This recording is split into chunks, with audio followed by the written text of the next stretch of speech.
dies. Now Tim is not such a trash. Every offender will be chopped up by his hand. It's not without reason that he decided to do this.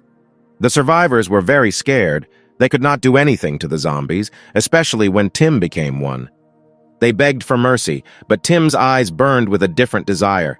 They burned like candles in a temple. His smile scared everyone around like the devil. He was definitely ready to leave everyone's hopes on his sharp claws. Clint made the biggest mistake of his life. He left John's girls right in Tim's hands, and if even a hair fell from them, John would destroy everyone. Alice protected Meg with all her might. She covered her with her whole body so that he would definitely not touch her. Tim was already very close. He looked into their frightened eyes. John had to hurry before it was too late. She broke out in a cold sweat. Her fear knew no bounds. No one could have expected what would come into Tim's head. Tim finally turned out to be happy for a long time. Even when he knows about his death, he is happy to take revenge on everyone who has annoyed him in his life. Clint was already running as fast as he could. He had no thoughts of where to run or how far. He ran wherever his legs took him. But suddenly he is stopped by someone's dead hand, whose it may no longer be important. Everyone with that skin color wants to kill Clint. It turned out to be John. If he finds out about everything that happened during this time, Clint will be in great trouble. He was very angry with him. John was ready to drill his angry gaze all over Clint in order to finally pierce his lying heart. He still wondered what had happened during all this time, and how such a plan had crept into his head to distract John and escape far and long. Tim didn't care anymore. The blows on him were pointless. They only did what irritated him and drove him to rage. Alice threw herself at him. Even if she was a fragile beauty, she could easily fight back the crowd of men in the alleys. But Tim will definitely not fall for such naive attacks. He easily catches her leg with the intention of depriving her of the other one so that she cannot kick as before. He squeezed her leg tighter, grabbed it with such force that it would crack any minute. It will not be easy for Alice to get out of his shackles, and she understands this well. Tim is now not the same as before. Now he is a dead man who does not care about death. Now an ordinary person is unlikely to defeat him. Tim is a real madman. He survived even after what happened to him. Anyone would easily accept death and go with it to the afterlife. But he is not like that. He laughs in the face of death and walks away from the swing of her braid from time to time. But Tim completely forgot that John added a good accessory to her. Not only did he become stronger, now she, having 2 legs, can give good blows. Still, for Tim, such blows will be a trifle, like a mosquito bite. Now even a pistol bullet won't kill him. She was amazed by his strength. No matter what blow she tried to throw, he always deflected it. Tim believes that Alice can only be taught something by force, and all because she is trying to fight him on an equal footing. Her willpower is the envy of everyone. Even when her neck is squeezed, she bares her teeth to her opponent. Even if her legs are cut off, she will not stop kicking. Tim is truly cruel. It's not for nothing that he came out of that truck alive. It's not for nothing that he's trying to take revenge. The last breaths of air were gone. She couldn't even say a word. John was too far away. It was unlikely that anyone would help her. Her hands were shaking, but never out of fear. She was shaking due to lack of air. She was not afraid of death. Tim wanted to turn her into a dead man, and only then they could be together. Only then he could achieve her. But she contradicted him. Tim was amazed by such impudence. Alice grabbed his cheek while he was strangling her, and brazenly said that he would not dare to do this. The elder didn't understand why he couldn't do this, why she thought so, why she was so unsure of him. She smiled back at him. Even in such a difficult situation, she did not despair, but only because she knew him well. No matter how cruel he is, there is one weakness of his, one weakness that she will tell him right to his face. The mask slips from her kind and naive look, and she is now the most furious warrior who puts pressure on her enemies only with her charisma. He is a weakling. Tim again left his guard along with his head in a completely different place and lost his eye. Fragile like crystal and strong like steel, it was she who was awarded the phrase that beauty saves the world. It is she who remains strong and beautiful, smart and reasonable, the best woman for the best man. Tim again remained a joke. Alice made fun of him, and he continues to kneel and prove his helplessness. Beauty is no longer the first to save her sister. Even now she manages to accomplish the impossible. Even now she does not let her down at the most inconvenient moment. She orders Meg to save herself and run away from here while her little sister detains this madman. But the most important thing is that Jonah's youngest runs away as quickly as possible. Meg didn't want to leave her friend alone with this monster, but she was categorically against it. She tells her to forget about her and run without looking back. The little sister wiped the tears from her cheeks and ran as fast as she could to fulfill the instructions of her commander, so as not to let her down at the most inconvenient moment. Alice looked after her to make sure that she had already left the horizon, so that she was already so far away that no one could track her down. The battle is still not over. She turns her gaze to Tim and prepares to take a new blow. This monster tells her to stop, but now she is unlikely to find a new weak point for him. One wave of his hand and Tim is able to cut off the head of an elephant, leaving hope in its claws. Tim's claw swing was so powerful that it sent Alice flying and off the bus. Tim was already bursting with anger. He was exhaling steam from his mouth like a steam engine. The impact with the ground was not weak. Her back took the full impact. This picture is very tragic. A young girl lying in front of the bus. An incredible tragedy. A mistake by the driver who hit the sweet beauty. She fought to the end. But now she doesn't even have that fire in her eyes. He didn't have that life. She doesn't even have the strength to get up and fight back against Tim. Once upon a time, it lay in exactly the same way, when the end of the world had just come, when the whole world was suddenly filled with the dead and left no chance for humanity to develop. That time, Tim was very scared. His whole face was smeared in blood. But it is no longer known what would have happened to Alice if he had not cut off her leg before it was too late. From the shock of pain, she did not even have the strength to scream. She quietly said that she was in pain. She did not complain and did not interfere with her salvation. All this suggests that she is incredibly strong. Tim was very scared for Alice. She could have died in his arms, but he certainly could not survive the death of his beloved. Tim ordered his six to take off his t-shirt in order to help stop the beauty's bleeding. He instantly snatched the t-shirt from his subject's hands, his hands shaking due to fear of loss. He bandaged the bleeding leg. Only one thing is unknown, whether such first aid will save her or whether everything is in vain. He sincerely hoped that she would be able to recover. He cared for her as if she were the rarest jewel. He touched her face and said that her leg had finally stopped bleeding. This was real luck, even a miracle. He promised her that it was with him that she would always be safe, no matter who stood in front of him. Now Tim was in complete madness. His mind was clouded. He could not utter reasonable words, but it was clear that he wanted to kill her. He grabbed her artificial leg and squeezed it tighter and tighter. Tim tears and destroys everything to smithereens. Even Alice's prosthesis is destroyed into the smallest pieces. Like a wild beast, he rushes at Alice. He is ready to die with her on the same day and take her with him to the afterlife. The willpower has dried up. Now she has lost the strength to survive. All hope remains in the savior who will arrive from time to time. She has already said goodbye to her lover, to her chosen one, with whom fate has brought her twice already, but now she is ready to meet only in another world. How harsh this world is. Even such a beauty is taken away by this cruel fate, which initially gave everything that was most valuable and took it away for no reason. Her whole face was stained with blood. It was unclear whether she would live on and delight everyone with her beauty and strength. Incredibly, she opened her eyes. She survived, yet fate was kind to her. John, as always, is on time, always comes when the situation is already on the brink, when hope disappears but his silhouette calls her back to him.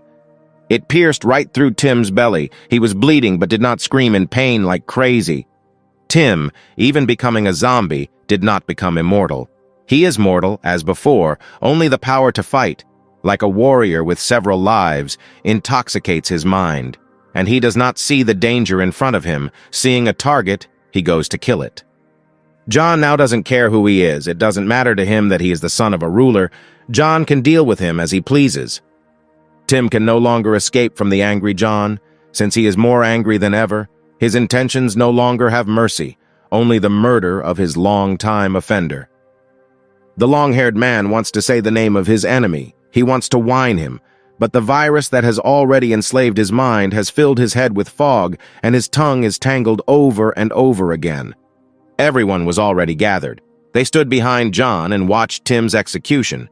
Clint was with everyone, and it was unclear what John would do to him for his initiative.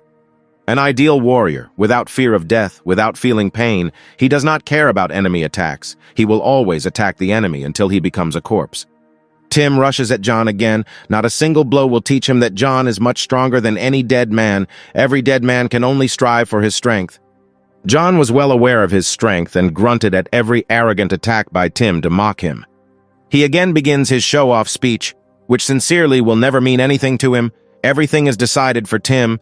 He would have taken his life in any case, even if he had not become a dead man. Tim's rage knew no bounds. He had experienced too much in such a short period of time to leave this world without taking any of his offenders with him. Even here, John is trying to humiliate Tim. He cannot send Tim to the next world without further ado, as a righteous warrior who did not die for revenge against his brothers. John's words again plunge Tim into memories. Again, he sees the old silhouette of his main enemy. Then for Tim, it was golden time. He could do whatever he wanted with John. Tim did all this to prove his superiority. He beat John in order to show his power and strength, as if everything was under his control. If he said so, it would be done in the near future. John fell over and over again, but got up and continued to mock Tim's strength, since he understood what motivates Tim when he does such things. Whether Tim was angry, he beat John. Whether he was cheerful and joyful, he beat John. He was not in a certain mood. The main thing is that John's face was ready to take a few more blows. All this so that John would independently recognize his strength in order to assert himself in front of others and rise above John. But John is not a simpleton. He grabs his impudent hand and squeezes it rather weakly, but his intentions to break it were too strong. He called Tim a weakling, and the scoundrel's face immediately changed. He literally froze from such impudence, since hardly anyone had dared to say such a thing to him before. The hero recognized his strength. He believed that Tim was strong and his health was excellent, but only one nuance did not give him unlimited power. The nuance is his cowardice, which he wants to compensate by humiliating the weaker. Even if John has the same health, he can become hundreds of times stronger than Tim, and this amazed the bully. He was shocked that his willpower was so strong. Tim was already tired of listening to his every impudent word. He wanted to squeeze it between his teeth and crush it. John's self-confidence infuriated Tim. He prepared his fist for another but more powerful blow. Since that time, both have changed a lot. As John said, he became hundreds of times stronger than Tim. Tim became a dead man. Only he remained at the same level as before. The main character does not even give a chance to win. Tim can take blows like a punching bag that cannot respond. Tim was confident that he would easily defeat everyone in his new guise, but remained disappointed because he understood that he would die at the hands of the one whom he had always towered over. John didn't even give him the opportunity for a break. Tim no longer had any salvation. He had lost his last hope of victory, since you had to be lucky to become a rival for John. One more blow, which will not be the last, but one day one of the subsequent ones will still send Tim to another world and hammer nails into the lid of his coffin. John, even before Tim's death, tries to teach him something, as if his words even mean anything. Tim was already completely destroyed. His whole face was beaten, his gums were flying out, and blood was flowing like a fountain. John believes that only Tim is self-confident here. Only he fights at the expense of his willpower, at the expense of his pride. He is too strong for Tim. Just one blow sent Tim flying. In the clouds of dust, Tim's face is still visible, which seems to be asking John to hit him, which really wants to take a couple of blows. The character does not resist his desire, and with every step gets closer to Tim in order to finish him off. Tim spat blood. He no longer had the strength to stand up and fight back John, only despair in front of this world. Fate punished him for everything he had done. Now he is destined to die at the hands of his main rival. He was shaking. He was growling like a monster, but John would not be bothered by his pitiful appearance and would not force him to show compassion. Tim, even in the guise of a zombie, began to see danger in front of him. His eyes spoke for themselves. John said that Tim was very tired. He was tired because it was quite hard to take, but he had already taken a person's life. Tim cannot come to terms with all this. John understood all this well, but spoke with a certain mockery in order to finish off all the moral readiness to fight in him. John slammed Tim hard into the front of the car. He was already trying to get up and prepare to fight back. He growled in response to John. He was very angry with him, but more like an animal he fought for territory. John doesn't even allow Tim to stand up. It's too much for Tim to even get to his feet. John remembered everything that happened to him, how all the survivors treated him. When he beat John, John remembered all this, and it greatly ate Tim's heart. John explains to Tim that he, having so many good friends, the one he loves, kind parents, received nothing but hatred. His beloved, who always refused him, called him arrogant, which is why she didn't love him. Meg always hides behind the backs of our beauty and her friend. For her, she is not a criminal back, and for good reason. He did not receive any warmth from all those who praised him, all his faithful friends, loving parents, and so on. Tim ordered John to shut up. He was ready to kill him, but John's leg pressed him hard against the car. According to Tim, John does not understand anything. Everything he says is real nonsense for him, but he is right. Since John does not know his entire life, he does not know what kind of life fate has prepared for Tim. Yes, he had a loving mother who constantly played with him in his childhood. He received the warmth that John spoke about. And Tim had sunny days in his life, and he could feel it all, and his smile shone brighter than the sun in the sky. But no matter how hard Tim tried to hold on to these sensations, they went away and closed the door with a roar.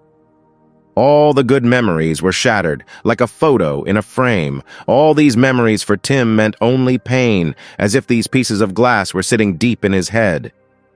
Well, in the end, everything he tried to protect, everything he tried to hold on, left him. Everything was meaningless. A certain sheet fell, an important document that could mean a lot, but there was nothing good about it. Tim's mother was crying. That paper brought a lot of grief into her life. Tim understood this well.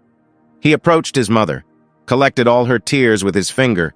He tried to calm her down and keep her closer to him, so that she would not be completely desperate. She hugged him. Everything seemed to be fine. He tried to calm her down, and she reciprocated. Moreover, tears from her cheeks flowed down onto his shoulders. But what she said completely killed Tim. She regretted that he was born into this world, and these words hurt the most. That's why Tim became so cruel. John will never understand the pain of betrayal. He is nothing like Tim. Even if his family was powerful, there was nothing good about it. Tim makes it clear that John will never be able to find a common language with him. Since he was not betrayed, even the pain of loss will be weaker than betrayal.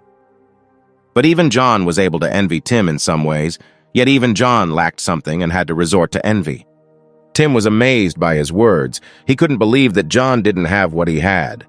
As insufferable as Tim was, he had truly best friends who became real brothers to him. From John's words, Tim doesn't feel any better. Before his death, he has to remember the silhouettes of his brothers. They shone against a brilliant background. Their smiles were warmer than any sensations that Tim could get in his entire life. Will, who was the first to give his life for his elder, his younger brother, who made a promise that they would always be brothers. Tim was bursting. He was trembling after such warm memories, since he had lost everyone and all because of a harsh fate that took away a lot of valuable things from many people, from millions of people. John did not stop reminding Tim about his friends. He wanted to teach him something a second before his death. But John tried to convey to him that he himself killed his friends. All his brothers died through his fault, but it was also his fault that they lived to this day. He destroyed his brothers. Now his brothers will destroy him. He is destined to die one day with them, and apparently he cannot avoid this. They attacked him without any thought. They were ready to kill him, even if he was their best friend, older brother, and boss. The whole gang attacked Tim with shouts and screams. No one in front of them saw their own brother. Everyone saw prey that needed to be killed immediately. Tim tried to push them away, but the three of them would easily prevail over one exhausted dead man. He is again sent back to memories of warm days, of carefree times when they could create anything until their youth ended. One of the sixes did not progress and received friendly ridicule from friends. Their smiles shone brighter than the garlands on the holiday tree. That was the warmth that warmed Tim and gave him hope. They always smiled at him, were always happy to see him, and even when he was angry with them, the bros tried to please him. But Tim didn't hesitate to smile and was happy to smile back at his gang of hooligans. They promised each other that they would become stronger in their hobby. But Tim was worried about one thing. He thought that they hated him. Each of them made smiles that even then showed fangs. There was also a lot of unhappiness around Tim. Even the rich and wealthy can be unhappy. That's how harsh this world is. Tim's mother was sobbing and bowing to something. She complained that only the poor and weak could be unhappy, but everything turned out to be completely different. While she bowed to the majestic statue, Tim silently looked at it all. Everything around him betrayed Tim. His devoted friends are now devouring him. He was constantly hiding behind their backs, and now they are devouring him from behind. Pain enveloped Tim's eyes. He could not do anything with his emotions. Nothing. Everyone around him left him alone, no matter how hard he tried to protect him. The girl he loved, whom he compared to a spring field, the beauty to whom he was drawn, also turned away from him. His eyes closed, but from Alice he only received coldness. Even the frosty winter did not bring him such frosty burns. Tim admired her. He always tried to get her attention. Even in a joint hobby, he craved her response. He stretched out his hands to her to ask for help to get to his feet, and she still offered her hand. He clearly lost more than once. She remembered this with an attempt to humiliate him and say that she would no longer train with him. In order to spend more time with her, he wanted a rematch, as he wanted to defeat her and prove that he was capable of something. He was very worried about such a conversation, since she is the true love of his life. He named it after the cherry tree, which meant its endless beauty, which must be preserved forever. Tim asked Alice to become his friend until he defeated her, and all only because he was given to his beloved with all his heart. His heart was captivated by her beauty. But besides, her thorns did not allow him to approach her. Alice was outraged. She didn't like Tim's proposal, and she definitely didn't agree with him. Tim was very embarrassed. He expected responsiveness from her, but he clearly had very, very little chance. As expected from a non-criminal beauty, she asked him to be smarter and not ask such stupid questions anymore. He was afraid of being rejected, but time after time he tried to find a way to get close to her, but everything was in vain for him. But she was too cruel with him. Her gaze cut deep holes in him, which was imprinted on his soul. Her next refusal hit him right in the heart, as if lightning had touched him and sent millions of volts through him. Alice left him and didn't even say goodbye. That's how harsh love can be, since a loved one can heal any wound, but also make it open even more. She looked at how Tim was being devoured. It is unknown whether she felt guilty for those actions. Her gaze was empty. She may have been struck by the cruelty with which they ate him, but she could not come up and help. Tim's pain knew no bounds. His mother betrayed him, his friends ate him, and his beloved did not even give him a chance to show himself. Tim was initially pushed into a corner. He was always lonely, and he lost all the loved ones to whom he devoted his soul. Now he too had fallen. Blood was dripping from his hands. He was to blame for what he had done, but he could not do otherwise. Everything around him stood against him. Everyone looked at such a spectacle. Everyone froze in place after Tim was torn to pieces by a crowd of his own bros. A real tragedy. Everything in the world was proportional. In appearance, he is a real villain. But what led him to this? Whether he wanted it or fate was so cruel that it did this to him. John grabbed Alice. He wanted to calm her down, as he probably felt anxiety on her part. He suggested that she get out of here and get ready to leave this damn place. She had no face, as if she was hiding something, and besides, she simply nodded her head with an air of agreement. Clint was about to climb inside the bus, but decided to turn his gaze in their direction. While he was glaring at them, someone growled from the entrance, which couldn't mean anything good. Clint turned towards the source of the sound. Something really bothered him. Had some of the passengers already transformed? The fears were confirmed. The same boy who suffered from the virus the most had already turned into a zombie and was ready to eat his first victim. Clint began to understand that the situation was very bad for him and no one knew whether anyone could save him. John immediately cast his gaze in their direction, whether he was ready to help Clint after everything he had done, or whether there was no mercy for him. Another couple of centimeters and Clint is destined for death in the guise of a zombie. The baby monster is already flying at Clint and he can only fall down. His gaze reflected nothing but fear, sweat dripping from his face, and a terrifying atmosphere of hopelessness that surrounded Clint. Incredibly, the mother still decides to help her son after so much time. The maternal instinct and conscience awoke in her. She grabs the child by the t-shirt and his short flight towards Clint ended unsuccessfully. Clint fell down. His mother managed to save him. At least once she somehow helped her son, pulled him out of trouble and put herself in danger of death. A trembling ran through him. Opening his eyes with heaviness, he turned his attention to the mother who first saved his life. Clint was greatly struck by the fact that no one except his mother rushed to his aid. Even John, who took the arrow upon himself, stood aside. Mother held this little demon with all her might. It is unknown what could have happened to Clint if his mother had not. Even the boy was amazed that someone could stop him. He opened his mouth wide and drooled while his mind grew cloudy. A real nightmare in the body of a child.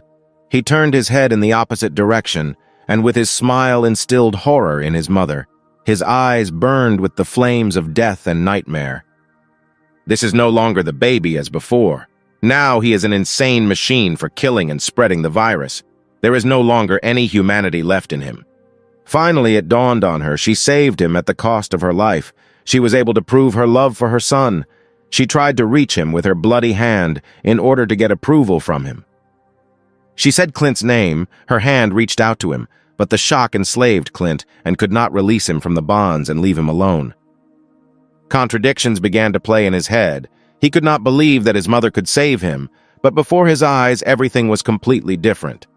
Mother was reaching out to him, but the boy hanging around her neck prevented her and Clint from getting close to each other. Blood flew in different directions. John tore the child from her neck, but it was unlikely that she could be saved. She fell straight onto the cold ground, and she didn't even have time to say goodbye to her son and apologize for everything she didn't have time to do. John grabbed the child's neck tightly. He whined and floundered, but nothing would stand against him. John began to push harder to stop this little monster from infecting even bigger people. Clint helped his mother, but it's unlikely that anyone will help her.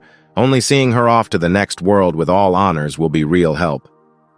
She tried to say something to Clint, but he couldn't understand a word and silently stood opposite the future corpse of his mother, and now he was very afraid for her death.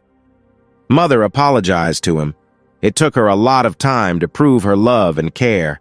It was not easy for her when her son was wounded before her eyes, when they tried to cut out his dignity. Clint wasn't cold or scared, but his trembling, it was due to a misunderstanding how his mother saved him. When she became so kind, all these questions made his head spin. Clint made the biggest mistake, but he wanted to correct John's mistakes. But now he has to keep the burden of guilt on his irresponsible shoulders until the end of time. His hands were shaking, but he still tried to close the bleeding wound, yet he couldn't help her. All his hopes were in vain. He puts a lot of pressure on the wound. Will this help her? Of course not. The virus will soon spread throughout the body and enslave it. Otherwise, she will die the death of a mother who was able to atone for her debt, was able to protect her son from inevitable death.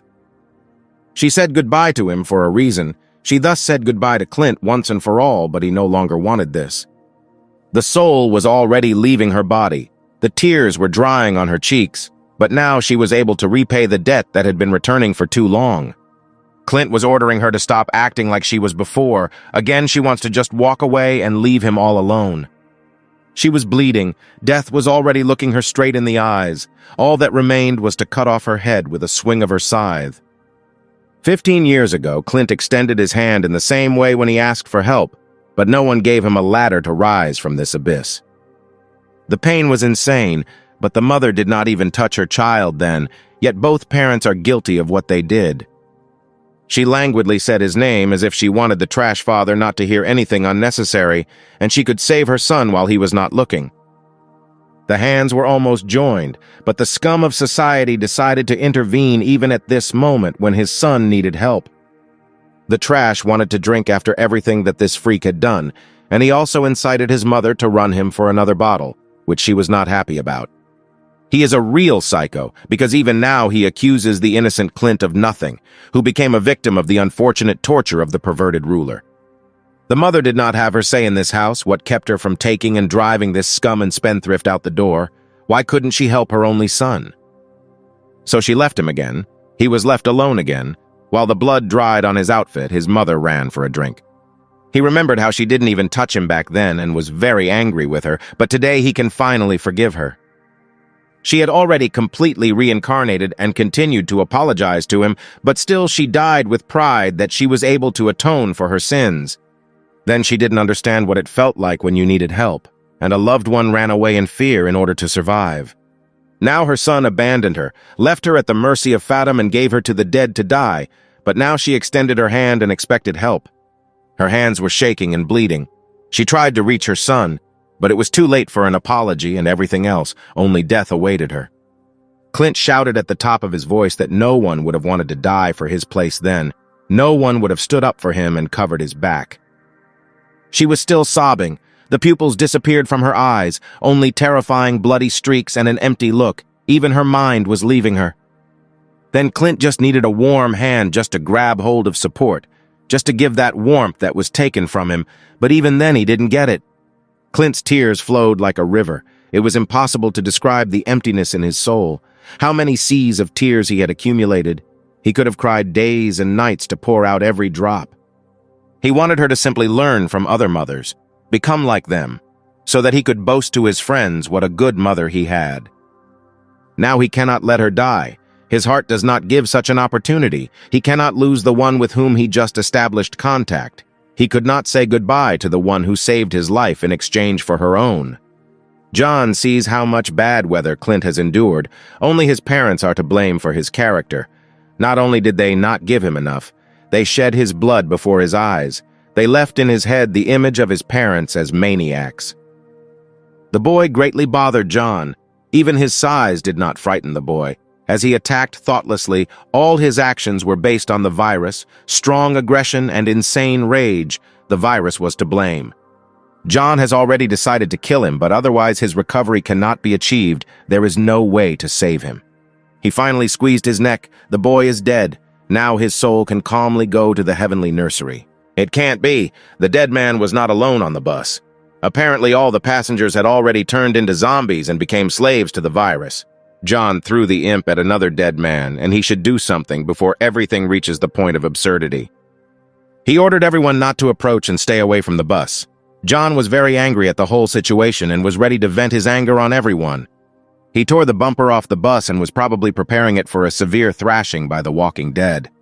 The others shouted after him, but out of anger, John didn't even hear a single voice. No one could reach him. A certain plan crept into John's head on how to finish everyone off at once, so that the dead would not have a chance to get out of the bus alive. Fuel and short circuit, everything is ready for mass arson. The genocide of a bus full of the dead is ready for action. The flame blazed. Now all the sinners who sold their souls for a piece of dead man's meat are burning in the hellish flames of inferno. Everyone looked at the fire and regretted that they had relatives and friends there, whom everyone treasured greatly. One can only envy John's ingenuity, but still they lost 2 vehicles, and yet they still need to get to the city. Some had their mothers burned before their eyes, others had their wives and acquaintances. It's a pretty terrible sight when your mother burns alive in agony. They shouted the names of the dead, and in the fire only their ashen silhouettes were visible, burning before the eyes of their loved ones, relatives, and significant others. John began to be accused of burning their relatives. The survivors considered him a madman who decided to commit genocide, but they did not understand one thing, that they were to blame for all this. John pointed out to them that they are the madmen. They are the ones who do not understand what they have done, since the entire bus is filled with the dead, and the only way out for John is to burn everyone in the flames. It seems that he understood what John was talking about. He understood his guilt, which was hidden precisely in him. There and only their guilt lies like a stone on their souls. It is the survivors who are guilty of destroying each other. Everyone here killed their relatives. He understood what his fault was. He knew that zombies could not be eaten. He knew that he could not feed anyone. He saw how Tim and his gang collected zombie meat and could not resist the temptation. The guy said that he gave his mother very little, a small piece, because he thought that she would die. But John listened to everything with a saddened face. They began to understand their guilt. They grabbed their heads and began to sob. No one could hold back their tears. Some lost too many relatives. Many lost children, mothers, wives, and many other relatives. No one could believe their death. Everyone apologized to their relatives for their mistake. The bus was blazing with an orange flame. All the dead were burning to the bones, smoldering in the wind like a cigarette. Their loved ones were burning, and with every second their despair became stronger. It devastated them from the inside and made them hollow. John and the girls were already leaving. They no longer had transport, they had nothing else, they only had each other. John approached Clint. He was killed in all plans. He made a bunch of mistakes. Although with the desire to correct them, he took the lives of half the crew, killed his own mother in order to save his life. The zombie friend looked at Clint with pity. He was silent and watched as his mother choked on blood, and Clint shed one tear after another. He finished her off with an umbrella and sent her to another world, where she would be destined to meet her beloved husband. Clint's gaze was indifferent to everything. There was nothing in his eyes. He understood that John could easily abandon him, leave him alone to fend for himself. But still he asked this question. Clint clearly wanted to stay with John. He asked him if John would continue to be with him, if they would continue their journey. John was very angry with Clint. His intention was not to kill him, but he definitely deserved punishment. John grabbed Clint by the collar but was silent. He was silent for a long time. He had no words to describe his action, to explain to this fool what and how. Clint couldn't stand his silence. He stopped when John pushed him. All his actions were aimed only at getting an answer. Will he leave him or will he take him and ask him for all the mistakes? All these questions were circling in his head. There was no limit to his desire. John remained silent, and Clint made the situation worse and worse with his annoying questions, but still tried to get answers out of him. John was already on the edge. His teeth were baring at him. He was ready to growl at him and swallow him, so that there would be no sound from him, so that he could not create unnecessary problems with his childish head. Our zombie friend yelled at Clint so that he should finally stand up and stop acting like a child, so that he would stop considering himself so special that everyone should bow to him. Clint's stupidity continued as he cried and tried to force an answer out of John, refusing to follow him. Clint has already fallen too low. He cannot let John go. He begged and whined on his knees for him to forgive everything. He banged his head against John and poured out his endless reserves of tears. His prayers had no end, and all just for the sake of John taking him with him. Clint killed his mother, even if he blamed himself. It doesn't change anything. Because of his fault, many people died. If he had not distracted John, if he had not gone so far, they could still have been saved. He blamed his entire behavior on his fear, the fear that made him run away from his mother, the fear that made him take the lives of those people. Someday John will get tired of all this. Someday he will send Clint far away, where he won't have to look after people and lead them. Meanwhile, the bus went out. Ashes and smoke rose into the sky along with the ashes of the victims who died the death of the Vikings. The terrifying silhouettes of some still looked out the windows and left a shiver on the skin, as if a nightmare had escaped into the real world. People stopped crying and sobbing. Their tears would not put out the fire, would not bring everything back, and at least these tears would not even reach their relatives. John was already tired of listening to Clint's nonsense. He understood his motives, but earlier he had already helped people become more useful. They stopped being a burden, but Clint was itching for something. John had no face, no reason to rejoice. It was the most painful thing for him to lose so many people, since he had sacrificed too much to save them. He pulled his hand away from Clint. He had become a real burden for him today. All of John's efforts were in vain, and all because of one mistake Clint made. The zombie's friend explains to Clint that no matter how much he tries to understand him, they are completely different. No matter how much effort John puts in, Clint doesn't care about them.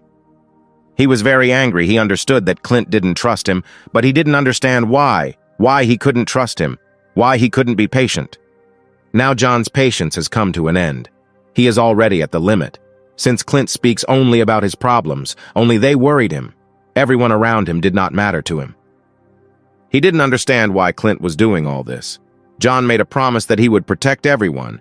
He made a promise that he would take them to the city. But why did everything have to be ruined after going such a long way? And then Alice entered the conversation. Now it's clear why she was silent when Clint conceived this plan, and all because the city did not exist in the first place. Alice's words completely killed Clint. She clearly said too much. She began to reveal Clint's real intentions. She began to show the dark side of Clint's coin.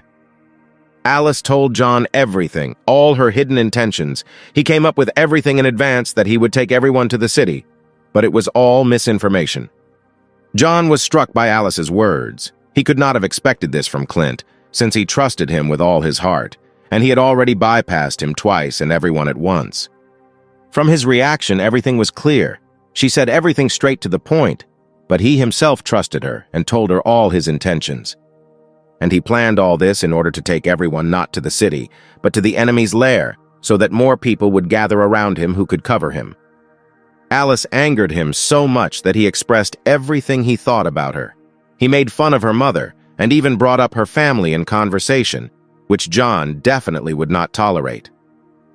Clint is also not going to remain silent. He pointed out that Alice behaved in the same way. She was silent in order to stay with John more often. Even her beloved fell for this offer. Even her greed took over her mind and forced her to go for it, to go for falsehood and carry out Clint's plan. She also began to feel guilty. Clint revealed her intentions. Everyone around turned out to be liars. Clint didn't expect such a betrayal, since they were both at a disadvantage to talk about their intentions, but Alice was still faster than him. He is already crossing the boundaries of what is permitted, and soon John will join the conversation and throw in a couple of affectionate words for Clint to keep his mouth shut. Still, John couldn't stand it, and now Clint will also receive the benefits, of which he has already acquired enough.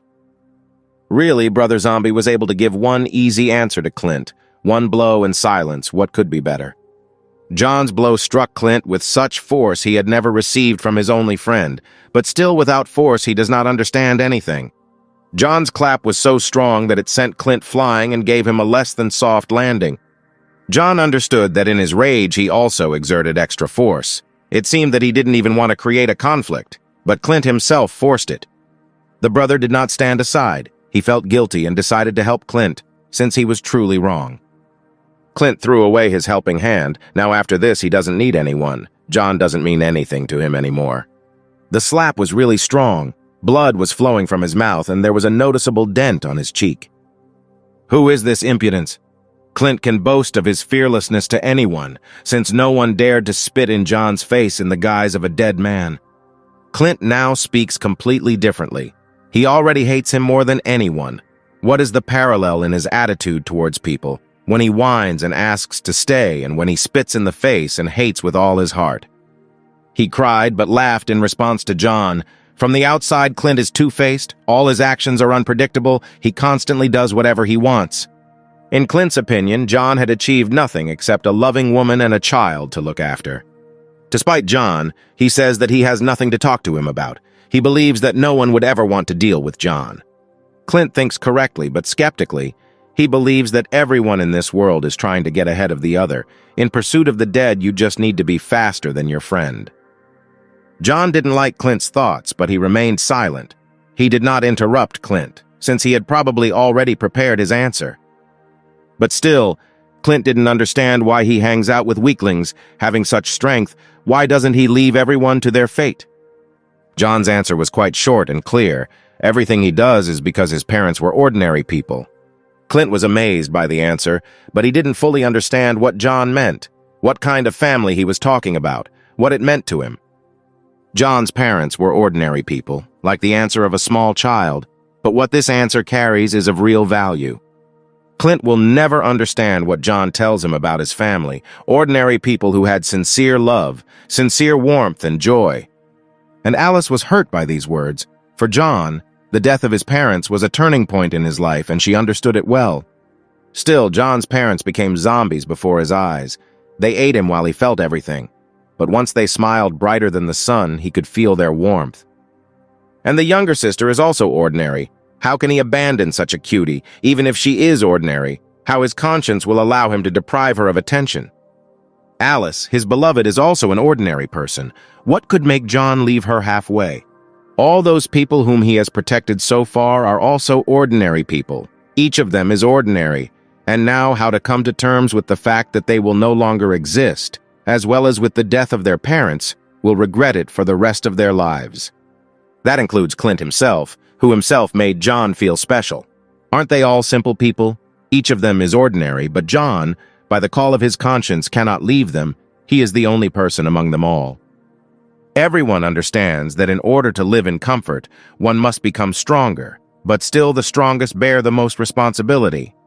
In the first half of my life, when everything was normal, when the end of the world did not come, John was constantly beaten until he bled by Tim and his gang. He could never fight back even one of them, and he never had a chance to compete with the crowd.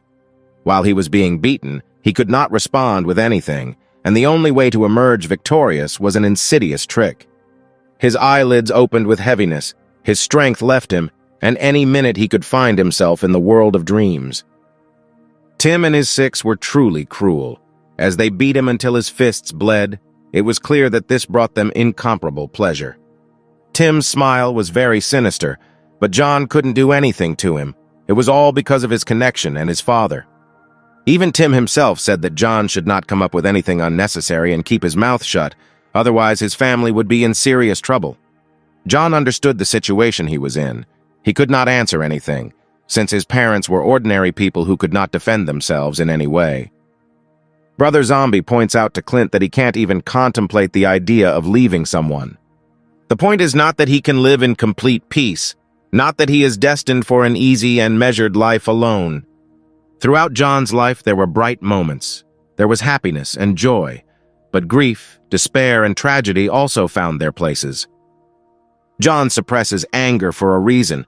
His whole character has its own catch. He endures all this not in vain, but for one purpose. The reason for all this is incredibly simple. There is nothing difficult to understand that John is doing everything for a bright future. After another bullying, interrogations awaited him at home. His parents were eager to find an answer. His little sister constantly looked at all his wounds. They were worried about him, but he couldn't tell the truth. He had to constantly lie and avoid answering so that Tim wouldn't touch them. He was always silent in response to them, but someday they would have suspected something and would have definitely gone out to investigate. Still, they decided to go to school to find out if he was being beaten there, which is exactly the truth. The parents smiled again and wished John all the best, even offering him dinner like real parents. He always wanted to protect them. His lies were a way of protecting them. He always did everything for their benefit. John wanted to protect their warm smiles, their joy and happiness, to watch and even admire their sincere kindness and humanity. All John needs is to protect ordinary and inconspicuous people who, together, like a puzzle, put together a harmonious picture. His words amazed everyone. Everyone was touched by these words. Since the survivors could not hear anything better, everyone expected John to demand benefits from them. These are the values that drive John. This is what John sought in order to hammer this into the head of Clint, who always wants to be alone.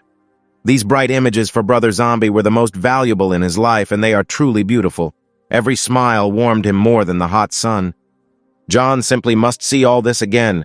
These bright smiles must flash before him again, which warm to the depths of his soul. Even if he cannot go back to the past, even if everything cannot be returned as before, but happy people who will walk along the alleys and give sunny smiles to this world. Every survivor burst into tears at John's words. No matter how simple they were, they truly touched and warmed everyone around them. John still has hope that there will be a person like him in the world who can find true happiness. People survive only so that the world is ruled not by the dead, but by ordinary people. For John, there is no choice, since wandering around the world completely alone is not at all in his mind. John points out that the death of his mother was very scary for Clint, since they only managed to make peace. This kind of thing kills you inside. Clint won't be able to come to terms with his mother's death after what she did. Finally, Clint's memories began to bring him warmth, and his mother's smile was no exception. It was no longer possible for him to hold back his tears, since he was wrong from the very beginning, but John should have explained this much earlier. The brother fell silent. He was finally able to convey to Clint about real values. Clint refused his words, but his face spoke of something completely different. He was sobbing and well aware of his guilt before everyone. Even if John's words are truth, dogma, it's all meaningless in Clint's opinion. After her death, Mother did not think that she would be able to repent for everything she had done. What is the value after such salvation when you die, having only recently atoned for your debt to your son? John now listened to Clint about how he was alone all the time and never felt any warmth from someone's side. Throughout his entire thorny path, Clint had never experienced such precious happiness. He wiped his tears and said that it would not be difficult for him to continue to remain lonely without any happiness.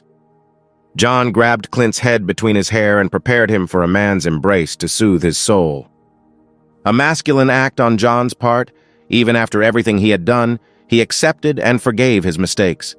Even the men were moved to tears. Each one poured out streams, rivers, seas of salt water, and yet there was only one serious conversation. Even Leo, an adult doctor, did not stand aside and could not help but shed a tear from such warm words towards all people from one intelligent zombie who has much more humanity. But something suddenly distracted him from all the misfortunes, from everything that happened and from all the warm words. Incredibly, a military helicopter flew over the tops of the mountains. Does this mean that the city is very close? Leo immediately changed his expression. He was very surprised by the sudden appearance of a helicopter on the horizon. Clint and John also paid attention to him. Apparently, salvation had overtaken them. They would finally be able to avoid the next bad weather. No zombie could fly a military helicopter. Only a human could save them. The helicopter driver reported to his headquarters that no people were found within a radius of 10 kilometers. Really, a real person who can pull everyone out of this abyss of failure. He requested permission from headquarters for a return flight in order to return to the city. John looked after him to find out in which direction the city and the people who were saved in the same way. No joy was visible on the brother. As if he was already ready for this, he simply calmly dragged his beloved towards the helicopter flight.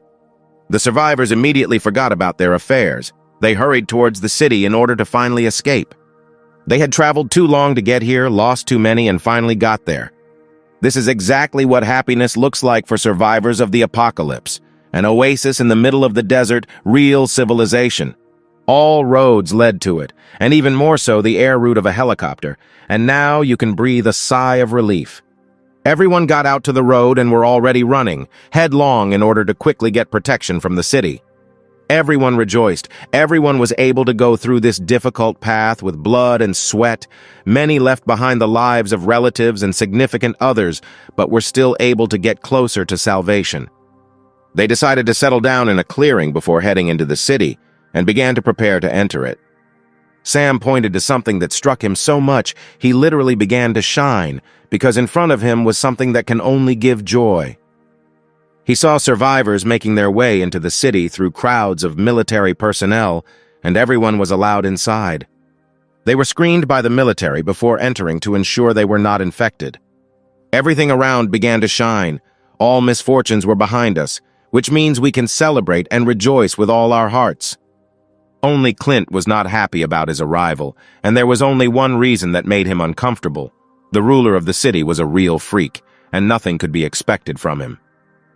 For an unknown reason, they set fire to the torch, which motivated them even if night fell. It is always possible to find a better source of light. Now everything is clear. A torch is different from a dead man. Zombies are afraid of fire, and this makes it easier for the military to understand who is dead and who is human. And the connection started working. You can immediately see that it is not far from civilization, which means salvation is not far away. The phone caught the signal, and it wasn't even a moment's joy, since a smartphone is already an irreplaceable thing in the world. Everything in this world is not just a coincidence. It was not just that he was able to find a phone, and this helped him a lot. The guy changed the SIM card in it, and it started working again like a Swiss watch. Since the boy did not save anything, and even deleted the photographs, he did not have a single photo and not a single memory left. This upset him very much since he had lost everyone and he couldn't remember anything. The zombie brother could understand the survivor since relatives and memories of them are all the most valuable. Joy gave way to sadness. What a fine line there is before these states and how terrible the pain of the absence of memories. John doesn't know why he needed this guy's phone. There is no one to call him. All his relatives are right at his fingertips. The boy could not expect such a request from him, but his conscience would not allow him to refuse. John was ashamed to ask him for something, although he could ask anyone here, but his sense of justice does not allow him to do so. But the young man is not so pitiful, and without any pity or greed, this is sincere gratitude. John didn't even expect such a kind reaction from him, since he was sure that it would be much harder to beg for a smartphone from him. But still, the smile indicated that he understood that it was not all over for these people and that future generations could be safe. After such travels, people truly begin to value their own life, and the one who saved it will be a kind of deity for them. The stars shone between the trees, and John, who knows why, needed Clint, who probably wasn't expecting him very much. Clint finally noticed his presence and was able to pay attention to him. Clint pointed out to him that he would be going into town, and John knew that better than anyone. John also knows what kind of person was really hiding behind Clint's mask, what his nature was and who he was. From the very beginning, John was right. He was almost always right in any situation. His every word meant the truth, which must be believed without evidence. Clint made it clear to John that he realized that they were completely different. Initially, there was nothing similar about them, and this was not at all pleasing. But John doesn't need boring conversations at all now. In the middle of the conversation, he called Clint's number, and that's why he needs that guy's phone number. Clint was surprised by John's suddenness. Maybe he couldn't have expected John to know his phone number. He asked him to save the number, since now he has a phone and he can call him at any time or report danger. John was alarmed by something in the city. He asked to contact him if something suddenly happened, and this city was the real lair of the main enemy. If Clint ever forgets his number, he can ask the person he was traveling with for it. Clint didn't stop screaming at John's back, but he was unlikely to respond to even one scream. Clint wasn't sure that the city existed, and he couldn't be sure of the safety of all the survivors while they were in the city. He asked to leave him alone and never appear in his life again, but all his emotions spoke of the opposite. He thought completely differently. He understood that John would no longer want to see a man like Clint, would not want to deal with him under any circumstances. Alice and Meg were waiting for John and wanted to get out of here as quickly as possible, so as not to meet again with this pathetic child in the body of an adult. Alice partly felt guilty, and that she was also to blame for their separation, since it would be difficult for John to recover from such a betrayal. Clint screamed and screamed, but John did not pay attention to him, like a parent who, when offended, begins to remain silent, giving him the opportunity to understand his guilt himself. John was about to leave without exchanging a few words with Clint. He picked up Alice in order to carry her away from here. Clint kept shouting to attract attention to himself, which could not be won in any way. The brother took his sister by the arm, carried Alice in his arms, and silently left, leaving the horizon. If suddenly the city didn't exist, Clint asked John to take him with him on a big trip where everyone would finally become friends. He stood there for a long time and waited for an answer from Brother Zombie, but he didn't get anything. With each step, they got closer to the horizon and left Clint's horizon without saying anything. Alice decided to turn her gaze to Clint. He was filled with curiosity about what she wanted to see there.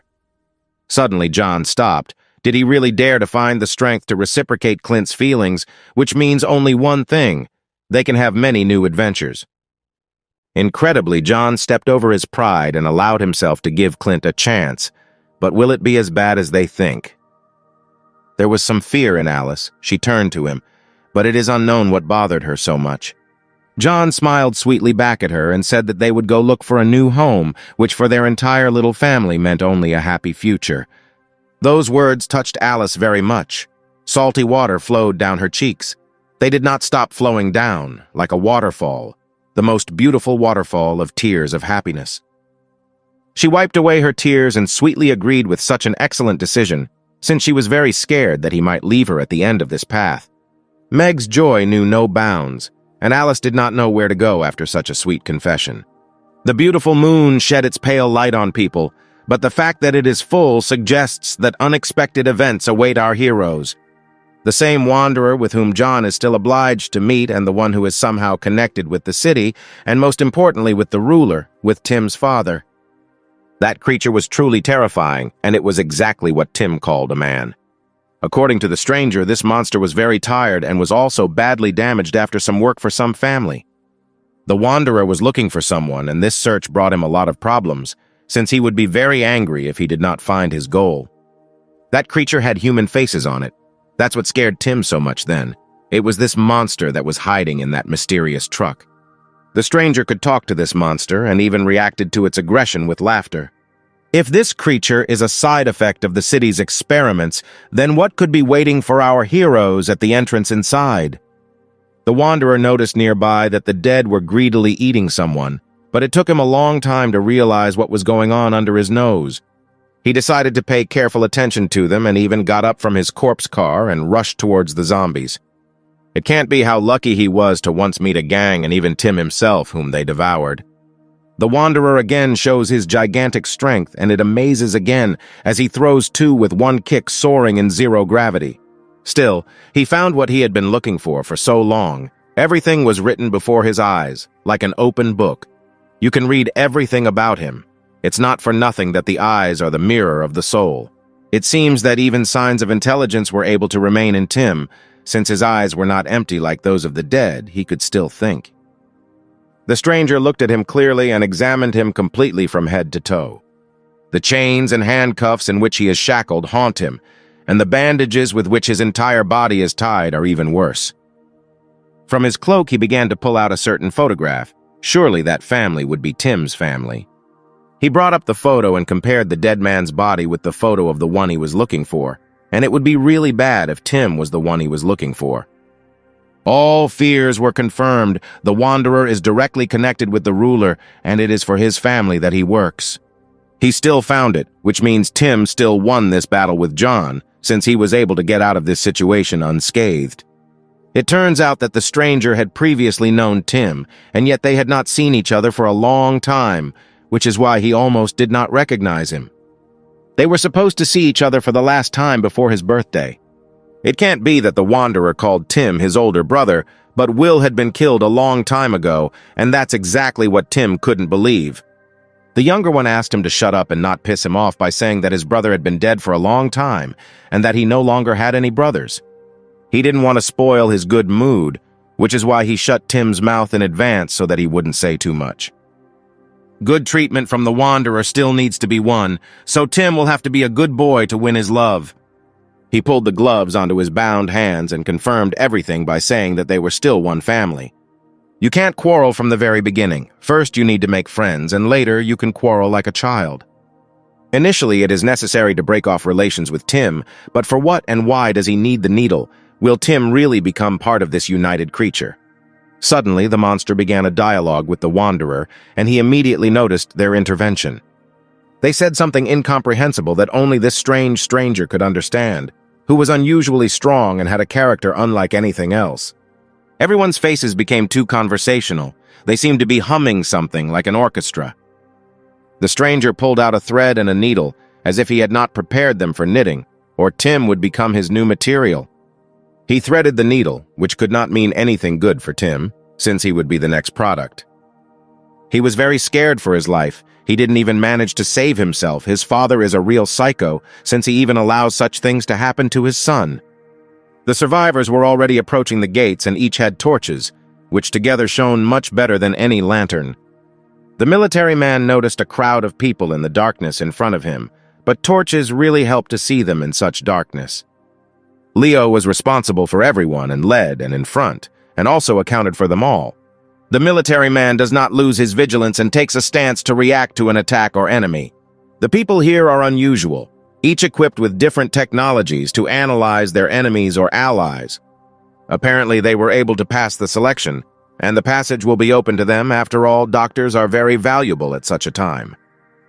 Everything in this city is very serious, and at such times you always need to be on alert, and so are the military in the city. The man forwards all the received data and asks for permission to enter to these people. His look is very tired. Could this indicate something bad that is happening in the city? Finally, the gates to the city are opened to them and they will be able to escape from the crowds of the dead. Everyone froze in front of the gates, as if they had entered the afterlife, and the guardian of the scales gave them passage to heaven. The watchman let them inside, which would have been real happiness, but something haunted them. That creature that worked for the ruler of the city. The survivors did not expect such a simple entrance to the city and froze a little in surprise, since they had experienced a lot during the time they got here. The watchman was tense at this reaction, but Leo calmly decided to finally enter the city. Some were jubilant, others were happy, and some were grateful for the warm welcome. Clint felt uneasy entering the city of someone who mocked him 15 years ago and brought everything to a terrible absurdity. No matter how hard his legs walked, with every step he was closer and closer to the entrance. Still, he could not walk without one zombie friend and constantly turned back to suddenly see him. The others called out to Clint to hurry up and enter the gate faster, otherwise it might be too late. Still, he hoped that he and John would still be able to meet. But would everything be so bright and colorful in such a civilization? It was very difficult for Clint to enter this place, and every step was harder, as if he were chained to the car and dragging it on his hump. The full moon did not say anything good. There was complete distrust of the city due to strange incidents with the Wanderer and the Ruler. Transferred to John and the girls, John still cannot forget Clint, and from time to time he remembered him and everyone else. Alice made the right point. If Clint doesn't write, that means everything is fine, for now. Meg understood that John was lonely without Clint, and just asked him a question on this topic. There was never a drop of self-interest visible in her eyes, and her smile was always the most sincere. She hit the bull's eye with her question. John missed Clint greatly, his whining and everything that was in him. Even if the question was a tricky one, John was not angry with Meg. If another person had been in her place, he would have reacted the same way. He pointed out that Clint had already chosen his future path, which meant only one thing: everything would be fine. Our zombie brother was worried that he might have taken his girls with him in vain, since the city could have been much better. And suddenly John turned his attention to Alice, and still understood that she had no other choice but to lie so that John would not leave them in the city. Alice will not allow John to leave them, even if he is not eager to take them with him. They will not care about his decision or who he is. Stupid John was still conflicted about this, and it bothered him greatly.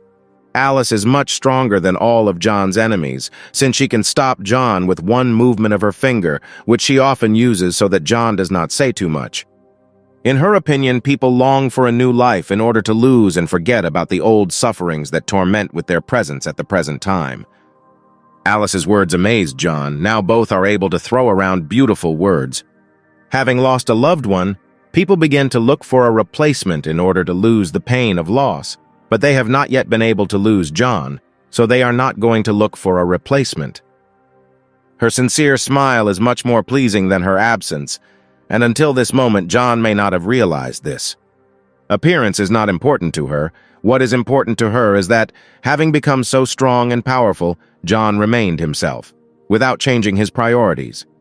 She pointed out to him that he couldn't forget the past, so why should they forget about it?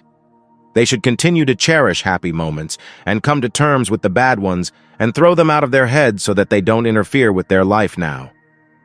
Our brother couldn't say a word. He was amazed by Alice's kindness.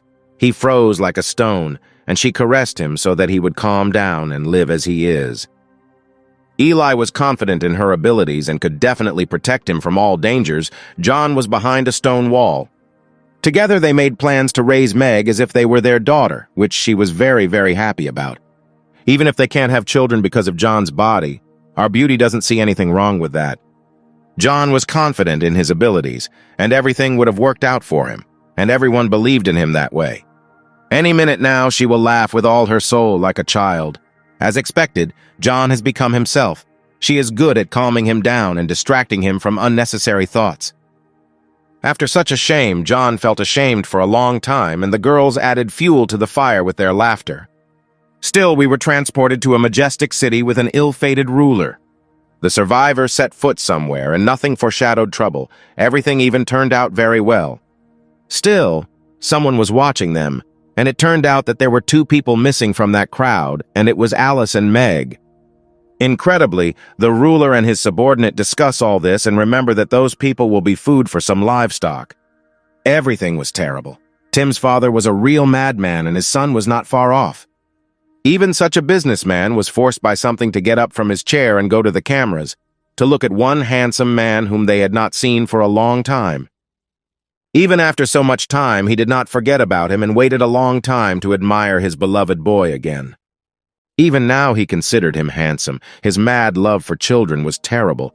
It was not for nothing that he did such vile things as his son. The ruler saw a lot of energy and sensitivity in his eyes.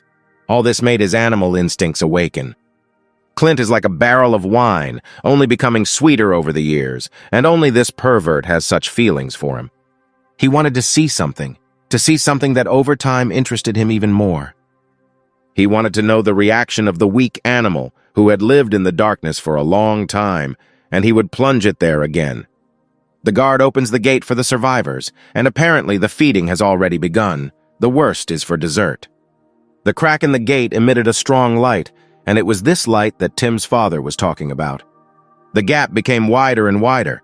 The light became very strong, what was stored behind these doors. All the people were blinded to the point of burning in their eyes, and no one could see anything in the rays of this radiance. Smoke dispersed throughout the room. According to the ruler, the people's reaction would be darker than he could have thought. They had broken through all his perverted expectations. Leo was in shock for a reason. He was scared. He didn't understand what was looking out of that door.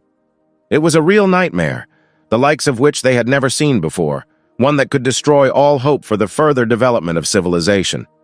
This is the real horror in everyone's life. The white chalk circle on the floor will not save you from this. Such evil spirits, which were kept locked up, will reap all the survivors any minute. Clint was petrified. Did he really not expect to see something like this? Although, yes, he had never seen anything like this. This is a real horror for him. The reaction was truly gloomy. This is what kind of cattle our ruler has. This madman turned out to be an experimenter, like Tim. This is exactly what he wanted to see. Such a reaction was priceless to him. He laughed evilly, like the main villain. Yet the city turned out to be the lair of the enemy of humanity, who wanted to achieve immense power through experiments. Millions of people had already fallen into his trap. Each one was given over to be devoured by the dead, and he considered each one a naive friend. At the same time, John was putting Meg to bed. She finally went to bed. Clint didn't call them. Everything was calm for them, but that creature that stuck its hand out of the gate gave no rest. While their friends and acquaintances are dying, they just want to have fun when their little sister lies very nearby. They have almost touched their lips. Finally, everything is fine with them. They are together, and everyone is happy. But suddenly they are already interrupted for the second time, but still John calls Clint and calls them to his place. The brother raises the smartphone closer to him and realizes that his fears have been confirmed. It can't be. Clint is in complete danger and he urgently needs help. John already needs to hurry. They were put into a cage and perhaps they will soon be experimented on or simply sent to feed the dead. They fell straight into a trap. John himself put everyone's lives at risk and also almost set up his girls. The dead were already greedily reaching for their future food. Their number was amazing. They had clearly been collecting them here for a long time. He is completely satisfied with his actions. A real villain who made everyone understand how harsh the world is in the apocalypse and how no one can be trusted. But it's too late to say anything. John and Alice were already preparing to flee without helping their comrades, since they promised them that they would get them out of any trouble. The shadow of the city, a cruel father, a tyrant ruler, a pervert with a terrible character and a madman when he was appointed to the post of ruler of the city, no one thought about anything. The saviors of this city have already arrived and are ready to administer their justice in it.